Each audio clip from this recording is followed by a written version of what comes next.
So we're going to talk about the first successful colony that was established by the English in the Americas. Now, by this time, the Jamestown is settled. It's like 1607. So Hernan Cortez took over Tenochtitlan after he landed in 1519. So it's been almost 100 years since the Spanish have been sending and establishing colonies.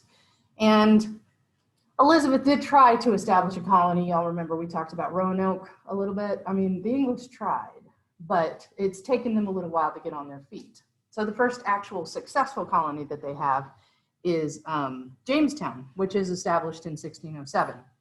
Now, what I said the other day is that everything that happens in America happens because of something that is happening someplace else. Everything that happens in America is because of transnational history.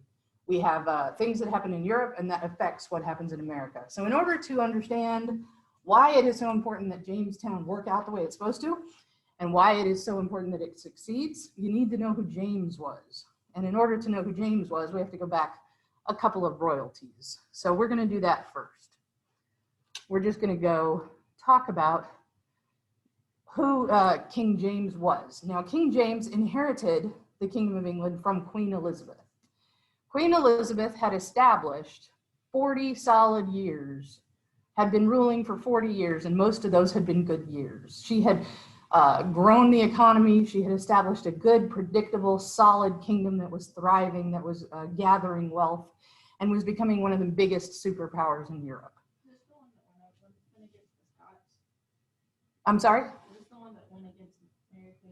Well, there was another part of her family tree that was a cousin that was Mary, Queen of Scots. And Mary was always trying to have Elizabeth assassinated because she believed that she should be on the throne to begin with. So she eventually has to have her imprisoned. And then she sends out assassination attempts from prison, so she has her beheaded. But, you know, by getting rid of her rivals and by establishing England as an economic power, Elizabeth has stabilized England, and they've enjoyed about 40 years of good, well, she ruled for 40 years. They've established about 30 years of really, really good, stable, a good, stable kingdom. Now, she inherited a kingdom that was in complete and total chaos. When she inherited the kingdom, several things had happened, and in order to figure that out, we have to go back one more step to Henry VIII, which is actually 4 more steps, but I'll get to that in a minute. Henry VIII had inherited his throne after a series of wars that kind of left his hold on the throne a little bit tenuous. He had married, to make it better, he had married a Catholic Spanish princess and had formed alliances to the Holy Roman Empire and to the Pope through this Catholic princess, Catherine. And she was older than he was, but they had a decent relationship, but she couldn't bear him a son, which at that time they still thought was her fault, not his, because science. She couldn't bear him a son. She bore him a daughter. Her daughter's name was Mary. And she was very staunchly Catholic, and she raised her daughter to be very, very staunchly Catholic. Well, when he wanted to divorce her, he wanted to annul their marriage through the Pope, and he couldn't because the Pope wouldn't let him. So he disconnected England from the Catholic Church and created his own religion, which was the Anglican Church.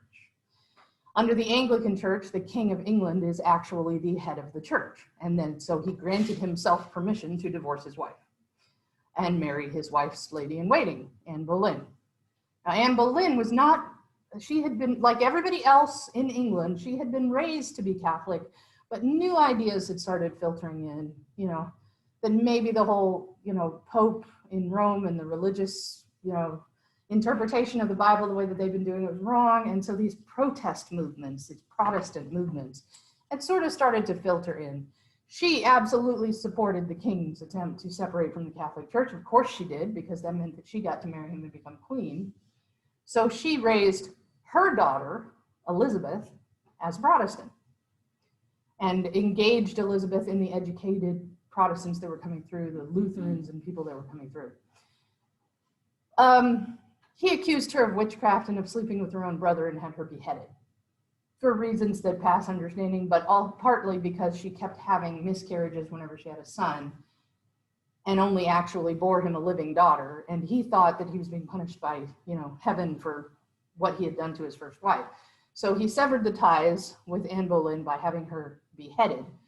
on a charge of witchcraft and adultery and incest, I think, and married the next person that he fell in love with, who he actually fell in love with while he was married to Anne Boleyn, which was Jane Seymour. Now, Jane Seymour bore him a son. Jane Seymour loved him intensely. He loved her very, very much. He always said that of all his wives, the only true one was Jane Seymour. And she did exactly what he needed. She bore him a son and then died about a week after giving birth. Before she bore him that son, she managed to get him back on speaking terms with both of his daughters. She brought them under her own wing as stepdaughters that she cared for and reunited the families and made peace with Catherine, had a good relationship with Catherine, but she herself was also Protestant. Jane Seymour was. When she bore him the son and then she died, what she left was a king who had a church that was identical in every way to the Catholic Church, except that he was the head of it instead of the Pope. And an opening for conversations about Protestant movements that were coming through, that were more and more and more anti-Catholic movements. He actually had 3 more wives after this. After Jane Seymour died, he married a woman that he divorced because she was his cousin and he never had any kind of chemistry with her. And then he married a woman that he also had beheaded for adultery. And then he married a woman who eventually outlived him. They didn't bear him any kids, so we're not going to talk about that. The point is that if you are a person in England right now, at the point of King Henry's death, you're really, really glad there's a son. Because if there wasn't a son, it would be really hard to draw a line to exactly who should take the throne. When he beheaded Anne Boleyn, he also declared Elizabeth a bastard. When he divorced Catherine, he declared Mary a bastard. And a bastard can't take the throne. A delegitimized heir can't take the throne. So it was a good thing that he had a son with a wife he was on good terms with when she died, because that's obviously his heir. No problem. He has an heir. The problem is that Edward is sick. Pretty much from the moment he's born, he's sick, but he manages to live until he's about 17 years old. And then he dies, having not married, having not had any kids of his own. And the whole country splits down the middle about who should take the throne next. Should it be the older, delegitimized bastard daughter of Catherine, or should it be the younger, delegitimized bastard daughter of Anne Boleyn? If it's Catherine, she's going to bring the whole country back to the Pope. She's going to bring the whole country back to the Catholic Church. If it's Elizabeth, there's a good chance that the Protestants will get their feet in the door and that they will never come back to and the country is split between people who want to go back to being Catholic and people who don't want to be associated with the Pope. So Edward does something on the advice of several of his elders that seems smart at the time, but actually is like way worse. He appoints his cousin as his heir. And her name is Jane Grey. And if you draw a family tree, he's like here and she's like over there somewhere. But he appoints his cousin as the heir to his throne. She rules for exactly 9 days. And then Mary's armies swoop in to take over. That's how fast that happens. And she never wanted it. She was really young. There's a great movie about her if you want to watch Helena Bonham Carter and something when she was still a kid and wasn't scary Bellatrix yet. She made this movie called Lady Jane that details all of this, the 9 days queen. But she's put up in the tower. She refuses to become a Catholic, to profess her allegiance to the Pope. So Mary has no choice but to have her beheaded. So she is killed. Mary takes over. Mary rules for about 5 years. Those 5 years are bloody campaign against the Protestants. Mary is absolutely determined to bring England back to the Catholic Church. And once she does, everything will be okay again. And for some reason, people keep resisting. And so they keep having to be tortured or hung or arrested. Is that Bloody Mary? So that's why she's called Bloody Mary. She is the one that shows up in your mirror when you call her at a slumber party. Apparently. There are other reasons why she's called that. She was sick and she was always looking for an answer to the pains that she was having. And there were rumors that she drank the blood or bathed in the blood of infants and stuff like that. They're probably not true, probably spread by her Protestant enemies. But the truth is that she did lead an extremely bloody campaign against Protestants and had a lot of them killed. And there was a lot of execution that took place during her reign. She married a Spanish prince who was much, much, much younger than her and had no interest in her romantically at all. She had one hysterical pregnancy, which was probably a tumor, and then died, basically. Before she died, she had to make a decision about who was going to succeed her. She had no heir. She had no, there was a series of cousins up in Scotland, but there were reasons why they were not ideal for this situation. It had to do with the nobles' resistance. If you can appoint whoever you want to, as her brother tried, but if the nobles resist, they'll raise an army to overthrow it, because that's just the nature of England. It's ruled by the nobles, you know. So she tried to make her sister promise that if she took the throne, that she would bring it back to the Catholic Church. And her sister promised that if she took the throne, that she would make sure that the kingdom was in the care of God. And that was as close as Mary ever got from her. But she was dying anyway, so she signed the papers, and Elizabeth took over the throne. Now, as soon as Elizabeth took the throne, she was a very young woman.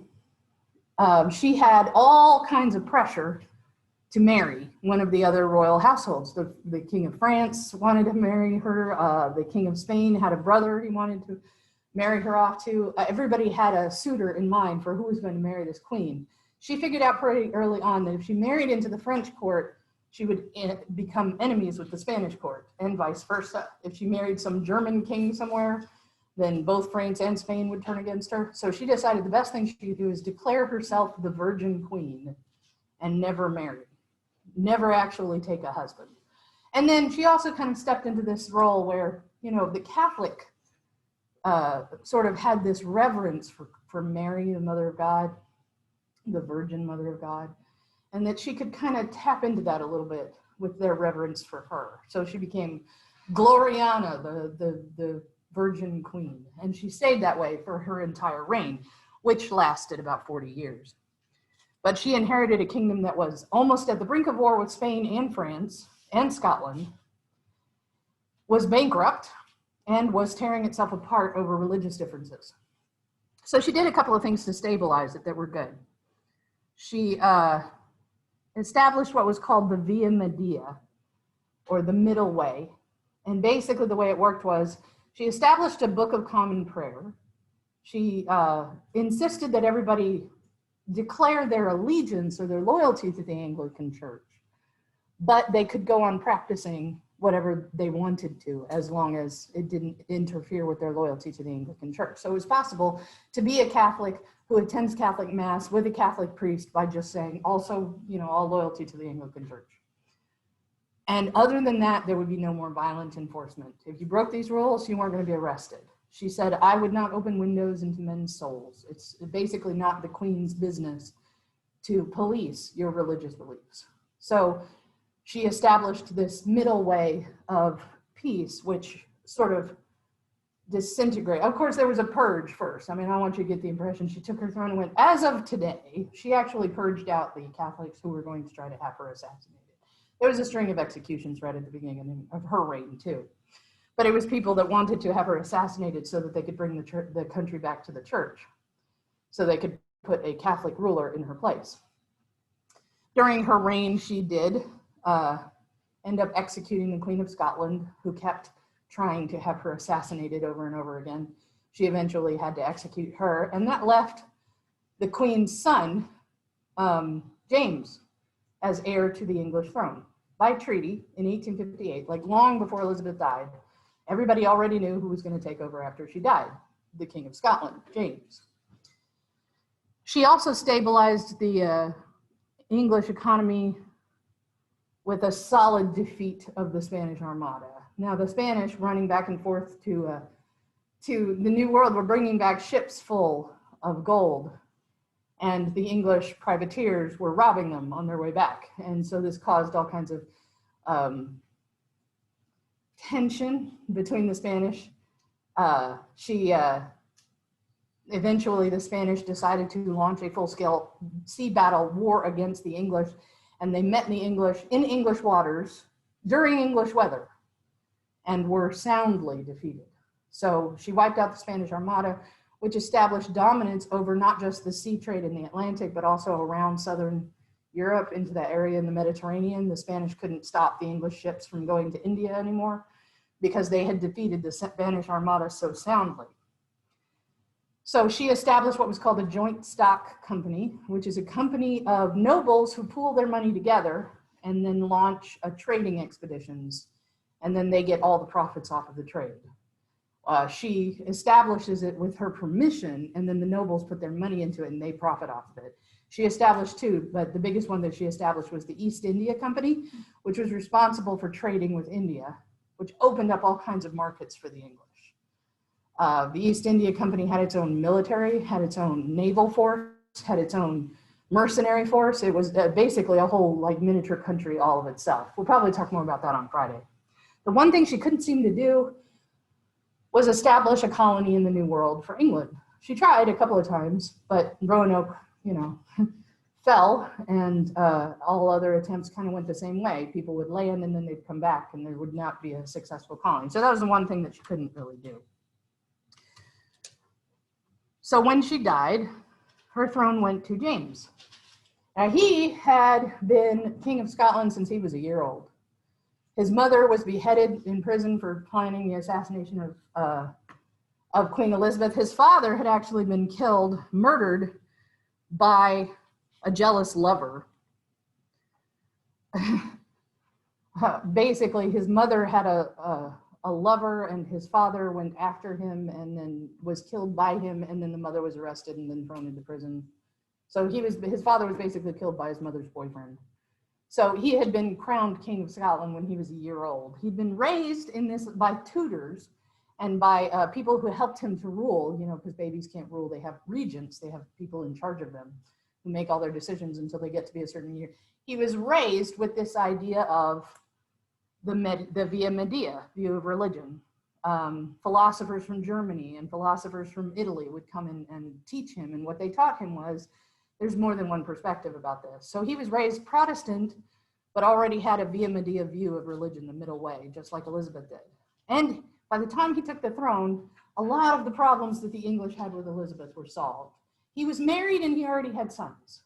So unlike her father, who married like 6 times and only had one son, her, who wouldn't marry at all and he already had sons. He was already coming into the throne with a royal line of succession, an heir and a spare already born. And yet somehow he still managed to be this ridiculously uncharismatic person.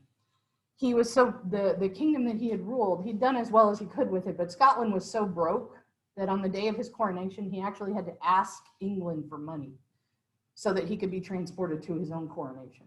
So Scotland was so poor, they couldn't afford to send him to receive his crown from England, basically. He had a bad habit of putting his foot in his mouth everywhere that he went. And he was just, after this 40 years of this magnificent, woman that everybody was supposed to revere, that was the queen of all fashion, that was, everything, all the culmination of everything magnificent about England. He was just this kind of dumpy guy who came in and was like, yeah, I'm king now. And he just didn't have any charisma. So no matter what he did, he somehow managed to still be unpopular. So he really needed to capitalize on Elizabeth's popularity. He needed to do the things that she did better so that he could have the same kind of respect that she had. And the places that he did this was he looked at the things that she had done that were successful, and he tried to do them too. Now, he faced some problems at the end of Elizabeth's reign that had not been problems while she was reigning, really. For example, there's a huge population boom for the last 50 years of the 16th century. Suddenly there's more food and there's milder weather, and suddenly the effects of widespread plagues have sort of died out. And so there's a huge population boom. And so there are more and more and more people. At the same time, the East India Company is getting so big, and one of the biggest demands that India has from England is wool. So they need more sheep, and the sheep need grazing land. So they keep blocking off bigger and bigger pieces of land for the sheep to graze on. So this growing population has no place to farm and no way of growing any food. This is a problem that James kind of inherits, is the problem of what's called enclosure, which is where you block off big pieces of land for sheep to graze on. And it was a big problem. So he does what she did. He establishes joint stock companies. He has the Muscovy Company, which establishes trade with Russia in Moscow, and it does pretty good. because Moscow, because the Russian aristocracy is growing and they're trying really hard to be more involved in the Western world. This is the era of Catherine the Great and all of those kinds of things. So that does pretty good. But he also knows he has to get his feet into the New World. So he establishes what's called the London Company. The London Company has two divisions, the New England Division, or the Plymouth Council, and the Virginia Company, which is named after the Queen, Virginia, because she was so totally a virgin. Anyway, and the Virginia Company immediately tries to get set up and actually tries to, he establishes the company in 1606. By 1609, they're already trying to establish colonies. The New England Company, the Plymouth Company, never really gets off its feet, or it does get off its feet, but not during James's time. And we'll talk about them next week. So the Virginia Company establishes a colony in the same place kind of that the Roanoke colony was. And then we're going to talk about what was successful about it and what wasn't. And they named it Jamestown. So let's talk for a second about the Chesapeake Bay. The Chesapeake Bay is an interesting geological place. It was established, it was formed by a meteor that crashed about 35 million years ago, right on the edge of the land, just like that. And so it's a huge crater. And all that's left of it that you can see is this pool that's very shallow. It's only about 30 feet deep in the bay, separated from the Atlantic by a peninsula. And it's fed by over 150 rivers that are pouring into the bay. So the water that's coming into the bay is not fresh and it's not salt, it's brackish. And it is shielded from the weather by its geography. So you end up with this place that is easily defensible and is teeming with wildlife, all kinds of wildlife, and some good land. Now, I don't know if you can see it very clearly, but do you see this line here? Okay, so this is called the fall line. This is a big hill. This is a big series of short mountains. They're not really very tall mountains, but they're mountains. And waterfalls pour off of this mountain into the bay. And all around those waterfalls is like this swampish, rich soiled land that can be a little temperamental because it's swamp. It can attract a lot of bugs because it's swamp. We're talking about Virginia here. But at the top of this fall line, when it goes back the other way, is very harsh land. It's very rocky, the soil is scrabbly, the soil is thin. So where you live when you move to the New World as part of the Virginia Company, whether you live on this side or that side of the fall line, kind of defines who you are as a colonist. When we're talking about Jamestown, we're talking about a place that's established kind of here in this part of the bay. Oh, you know what? I've probably got that. Yeah, I do. Yeah. So when you're talking about the Jamestown colony, you can see where Roanoke was, and it's not quite up inside the bay. But the Jamestown colony is up, tucked away behind that peninsula. It's up inside the bay. So it's got a better chance of survival, or it should in theory. But it reaps all of the benefits of the bay, of Chesapeake Bay, which are the teeming wildlife and the soil that's maneuverable and the materials, building materials, because there's a lot of lumber on the Piedmont. There's a lot of trees that grow in that area. So they have everything theoretically that they need in order to establish a good colony. Do they though? What goes wrong with this colony? How many of you actually had a chance to read the Starving Times and got to see some of the things that went wrong? So it took them longer to get there than they thought it was going to. They had planned for a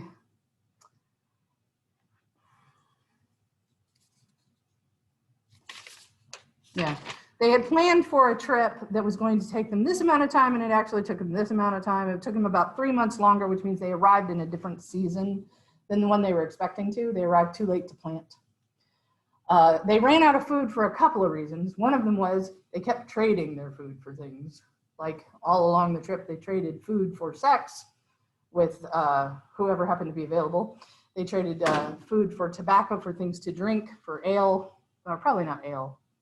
But anyway, and they brought with them disease, and then those diseases met the diseases of the bay, and the bay was teeming with swampy wildlife. So they immediately found themselves in this land that was difficult to plant during a season that was not, there was a stormy season, so that they had all kinds of trouble. Let's take a look for a second at the document I gave you. Our daily proportion of biscuits, which the sailors would pilfer to sell, and hold on, I'm going to get this up for you guys too. Maybe. I don't know, let me see. Give me a minute to log the zoom in to this document.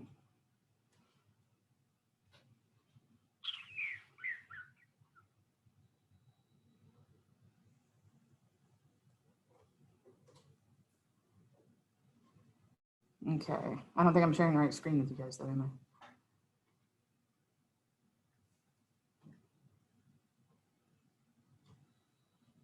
I? Okay, here we go.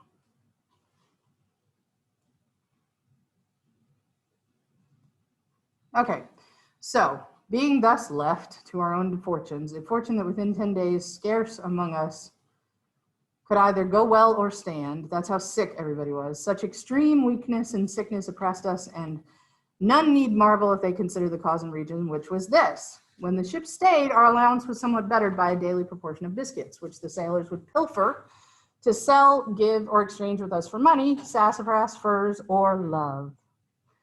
Probably not love, but anyway. When they departed, there remained neither tavern, beer, house, nor place of relief, but just the common kettle. Had we been free from all sins, as gluttony and drunkenness, we might have been canonized for saints. But our president would never have been admitted for engrossing to us private use email or oatmeal sack. Basically, what he's saying here is that he didn't portion out the extra luxury food that he had to the men. He kept it for himself. And as a result, they were basically meant to fend for themselves. And all they really got was half a pint of wheat and barley boiled with water for each man per day. Most of this, which was full of worms, because it'd been sitting in the ship's hold, which is good. Extra protein, right? Worms. That's good. If you read far enough into this, you start to see evidence of cannibalism, where they start to eat their own dead because they're starving. And eventually they run into Powhatan. And just for clarification, the Powhatan that's both the name of the chief and the name of the people. So sometimes it's referring to Chief Powhatan, and sometimes it's the Powhatan, which are his people. The confusion is probably because they didn't know how to ask them what they were called to themselves. I mean, people don't ask that question very much of us, do they? So what are you? If I was to ask you, what are you? How would you answer? Am I a Texan? Am I American? Am I Anglo-Saxon? All those things are correct, but I don't have a badge that says which tribe I belong to. Well, they probably existed the same way. We belong to Powhatan, he's our chief. So we are the Powhatan. It's probably just a miscommunication. But one of the people that was on this particular trip to establish Jamestown was John Smith. John Smith was a bold adventurer before he went to Jamestown. He had kind of a reputation as being an adventurer before he went there. And everybody kind of believed that him being on this trip was kind of like Davy Crockett going to the Alamo. It lended it a credence of adventure. If John Smith is going, then everybody, pay attention, because whatever happens, there's going to be amazing. But part of that was also because he wrote his own propaganda. So while he was hunting, he is taken by the Powhatan and experiences a situation which I think a lot of people get confused about really easily. He was taken to the place where the home of the natives was. There. He was taken to the place where they were, and while he was there, they threatened to kill him. They laid him out on a table and then poised over him, and just at the moment that he would have been killed, the daughter of Powhatan, Pocahontas, steps in and intervenes on his behalf. And because of that, they're able to establish a treaty.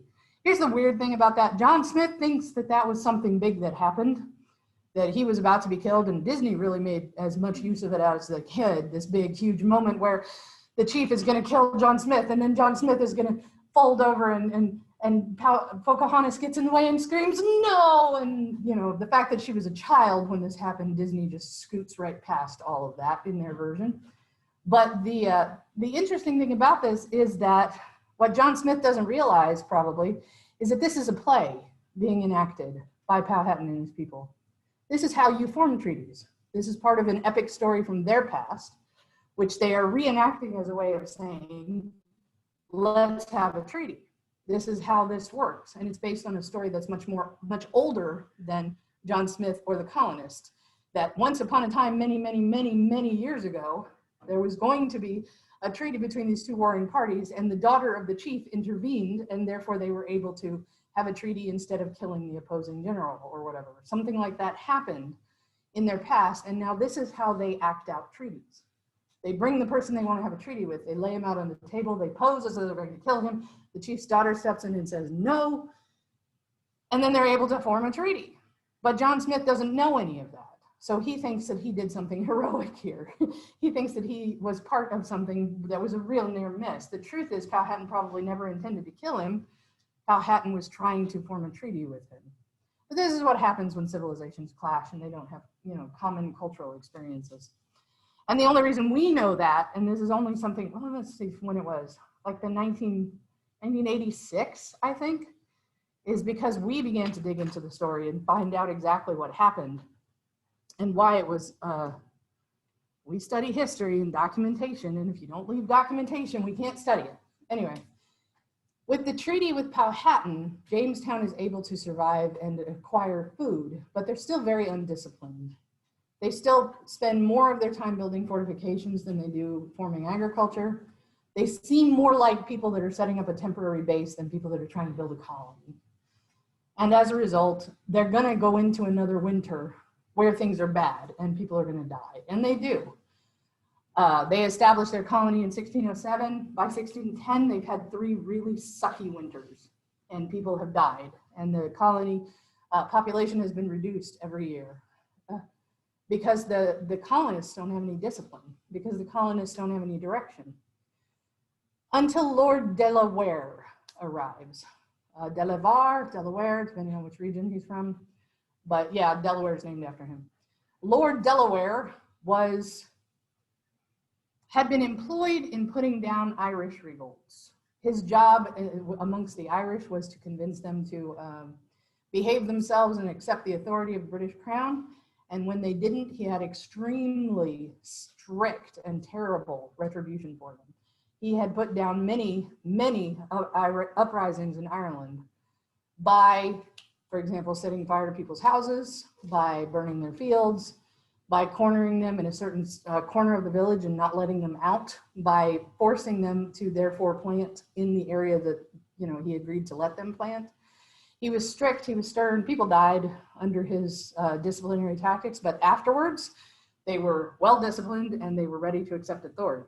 So he was sent to Jamestown specifically for this reason, to instill discipline into the colonists and to put down any uprisings among the Powhatan, among the natives.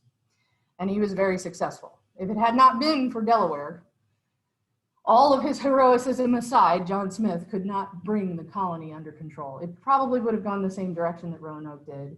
At the same time in the South, colonies are being established in Texas by the Spanish, and because they don't have a good disciplinary record and they're very self-involved and dealing with more of their day-to-day survival than they are with how to establish a long-term colony, they're falling apart left and right too. This is something that's happening all over the place. So Jamestown could have fallen, but it didn't because Delaware imposed discipline and he executed men who disobeyed him. He burned down the houses of the Powhatan who stepped too far into the English holdings. And as a result, the son of the Powhatan that John Smith had dealt with, his son, rounded up an army of his own people and attacked the colonists. And this begins what's called the First Powhatan War, which goes from 1610 to 1614, and the Powhatan lose. That's not really fair to say they lost. What actually happened is that Pocahontas, who was now the sister of the chief, is kidnapped by the colonists and brought onto one of their boats and held there until she's willing to marry John Rolfe, one of the colonists. Now, there is some evidence that John actually did love Pocahontas, that he was at least attracted to her, if not in love with her. But he basically kidnapped her and forced her to marry him. So is that love? I don't know if that's ever going to qualify as love. The point is that as the sister of the chief, his marriage to her is a diplomatic marriage. And there's evidence that he treated her kindly, you know, that she wasn't tormented or anything. She was just held against her will until she was willing to marry him. And as a result of that marriage, both the Powhatan and the colonists backed off. New treaties were formed. There's going to be more wars. There's going to be more times when the natives rise up against the colonists. There's going to be over and over again that's going to happen. But this first war was settled because of an intermarriage between the forces.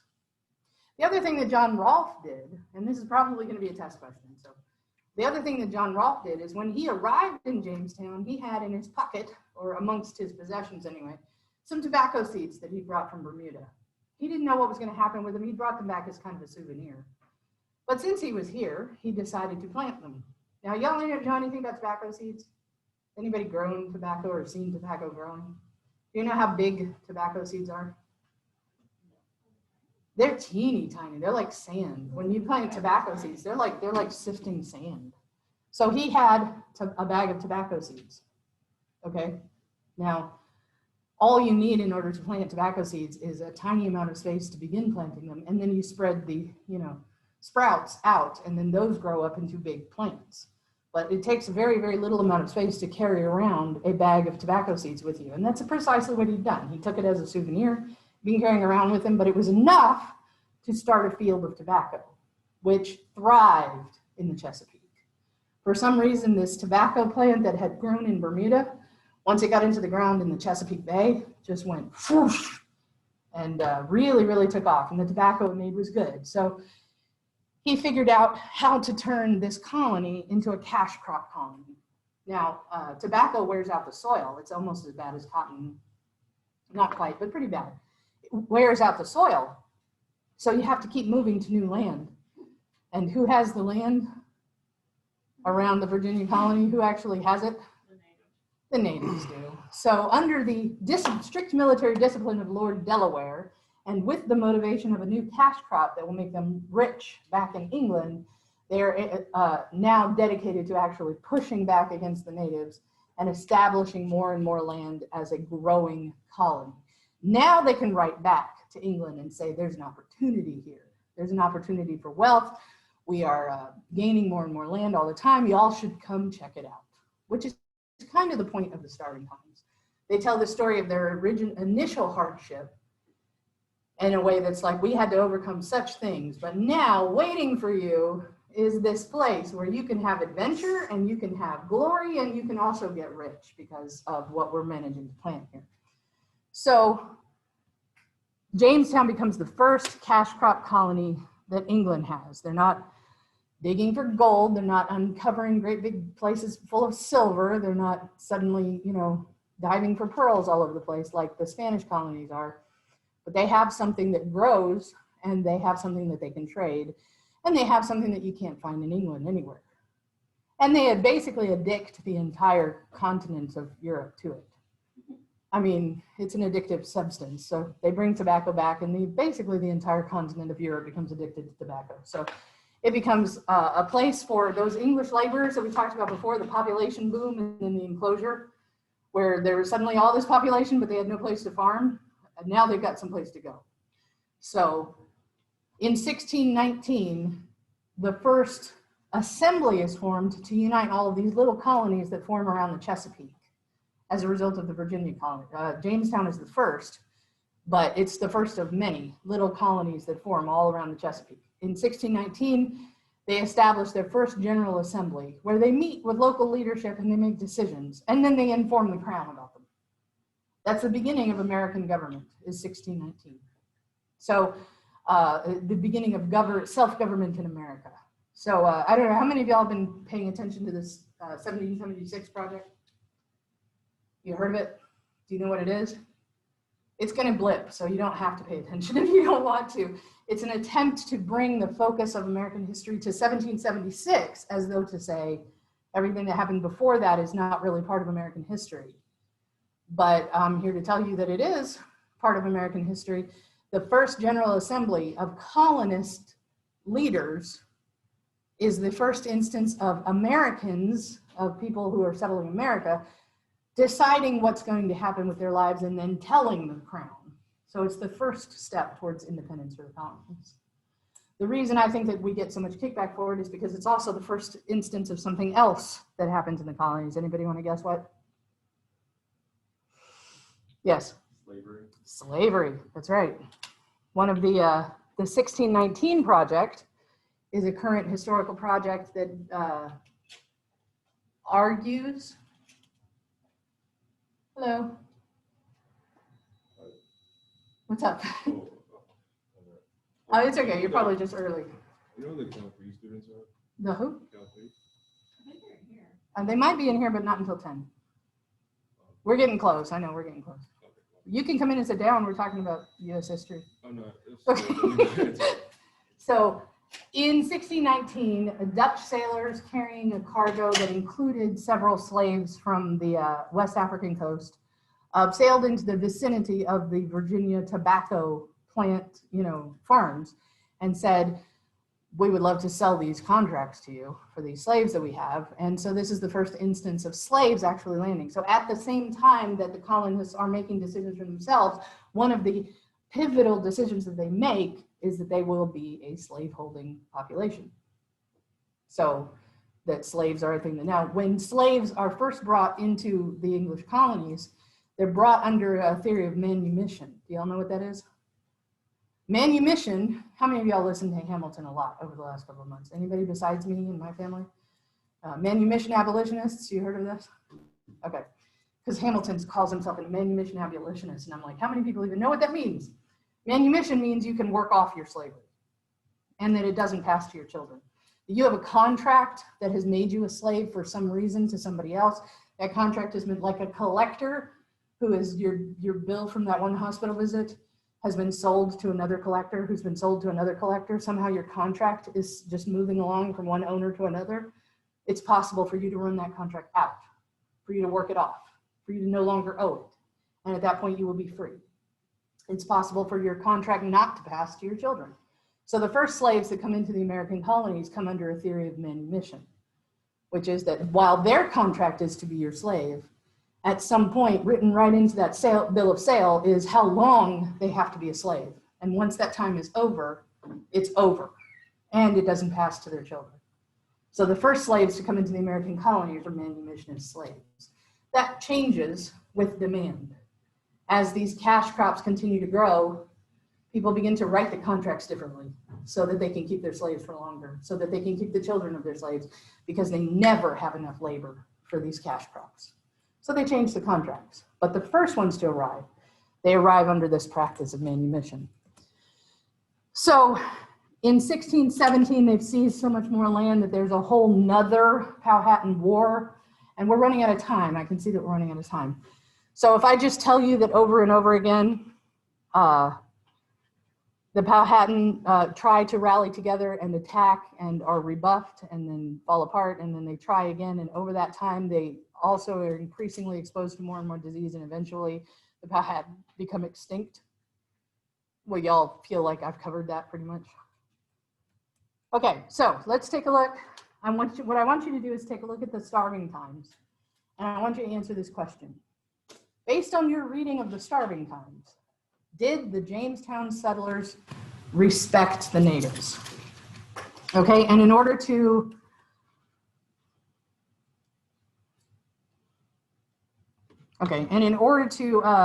facilitate you actually doing this, I'm going to give you an assignment, which will be due on Sunday. Why do you put you have until 10:10? Does it say 10:10? Yeah. Where? On the actual In slide. bold, like, kind of bold. Oh, yeah. This used to be Oh, hour class. it used to be an hour class, and it used to start at 10, and I used to make them do that at the beginning of class. Sorry about that. There's a possibility I'm plagiarizing myself. I'm reusing things. Okay, so I'm making the assignment available. It is under Start Here. It's under Class Materials, Section 1, Week 2. And it is the starving times assignment. 100 to 300 words is worth 5 points. Quote the writing in answering this question based on your reading. Did the colonists respect the indigenous people? And what are you basing on that in your reading? Okay, any questions? No? Okay, any questions from my friends on Zoom? Y'all good? No, I'm good. I'm good. Okay. Okay. All right. Well, I will see you on Friday. I can bring pictures from Ollie. No, it's okay. You can bring them tomorrow.